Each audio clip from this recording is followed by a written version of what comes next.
Melton, about 40 kilometers west of the city. A year ago, I made a video on this suburb. It picked up around 4,000 views, and the most common question I've had since is it still worth it? Today, I'm going to give you the honest 2026 answer. What's actually been delivered, where the numbers sit right now, and specifically which pocket I'd be buying in Melton and which one I'd steer you away from. Here's what I'll cover. First, what has actually changed since that original video, the infrastructure that's currently getting delivered, the price movement, and whether the fundamentals Thesis still holds at 2026 entry prices. Then I'll walk through the 8 pockets of Melton LGA, the price, the yield, the growth profile, and what makes each of it different. And I'll finish by my specific pick, the pocket I'd buy in today, the property that I'd target, and the one thing that most investors get wrong when they come into Melton. The Thesis was held and it actually paid. Over the last year, the Melton LGA house market grew by 9.95%. The rental vacancy tightened from a peak of 5.79% in October of 2025 to 3.25% now.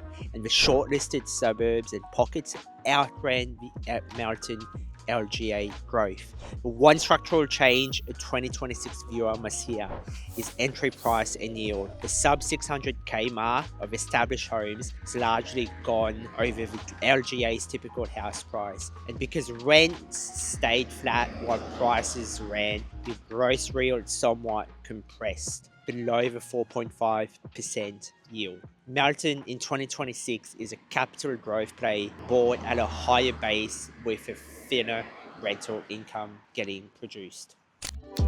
Kurunjang is a cleanest example of a Thesis firming up in the right way, with house values up to 14.1% in the last year to almost clearing that 700 mark, the highest of the established pockets on a 10-year track record of 8.1% a year.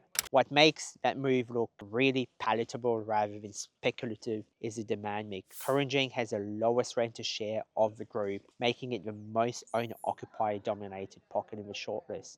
A median age of 34 and an average household of 3, a family income of about $2,100 a week. Owner-occupiers who live in the home don't sell into weakness, which is why Kurunjang carry forwards that capital growth score within the Melton LGA at 64 out of 100. It is critically low on building approvals to almost zero for the past year because the suburb has effectively been built out and has zero greenfield land that is competing for stock.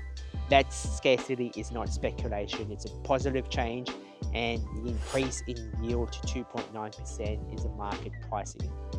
The other thing that has changed is where the new supply and investor activity now land the estate front on in Cobblebank, Harkness, and Weir Views. Weir Views is running 135 building approvals, 3.8% ratio of its dwelling base, and Cobblebank 90 at 3.85%, the heaviest new supply of any pockets in the Melton LGA shortlist. These same estates show the weakest resale conditions, and how do we know that? Vacancy rate at 4.68% in Weir Views, against 2.51% in Kurunjang, and an inventory of 3.87 months in Weir Views and 4.38 months in Cobblebank, against roughly 1.4 to 2.6 months in the same established pockets. Selling times tell the exact same story. It takes 54 days in Weir Views and 71 days in Cobblebank to sell a home. That's almost triple to 20 days in Melton West. Weir Views also shows the most elevated investor and renter activity of any pocket. 482 rentals a year against 339 sales, meaning near identical stock is simply being absorbed by investors. That supply is why Weir Views and Cobblebank score just 1 and 2 out of 100 on a forward capital growth despite the strong 10-year records. The growth is being competed and eroded away. Now, let's push into Harkness is a more measured of the three. A lighter approval ratio of 0.8%, a tighter inventory of 1.88 months, and best affordability in the whole shortlist at 36.4 years to own. Although its 50-day selling time still reflects the estate's supply pressure, so beware. On the data, the buy is Brookfield, and let me tell you why. It's established, tightly held family end of Melton LGA. It carries the highest socioeconomic ranking of a shortlist of URSAT 3 and the highest household income base at just over $2,000 a week once adjusted to today's price. Its demographics are the ones that buy to live and hold, the youngest median age being at 32 and the largest households at 3 people. The market signals follow that demand, with the group's best affordability at 38.6 years to own and a low vacancy rate of 2.08% and the contained new supply at 31 approvals, which is under 1%. Also holds the highest low risk score of established pockets at 93 out of 100 and a solid forward capital growth score of 45. 8.6% growth over last year is a modest of the group, and that's the point because it grew steadily without a supply overhang or affordability ceiling threatening that capital growth flag. Kurunjang is the next best buy for a growth lean on zero new supply, owner occupier depth, highest forward growth score in the Melton LGA at 64, and the strongest 12-month move at 14.1%. The pocket that looks like the obvious buy, but where I would potentially slow someone down, is Melton South. It has had the highest headline in the whole shortlist, up to 16.9% over the last year growth and 10.2% a year over 10 years. The deep liquidity of 520 sales a year, and that's exactly what makes people overcommit. Every forward signal is the weakest. The worst affordability at 48 years to own. The highest established pocket vacancy at 3.76%. Most inventory at 2.6 months. And the lowest household income base at about $1,487 a week. And it carries the largest new supply pipeline of the established pockets. 146 approvals at a 2.65% building approval ratio, still diluting that resale pool.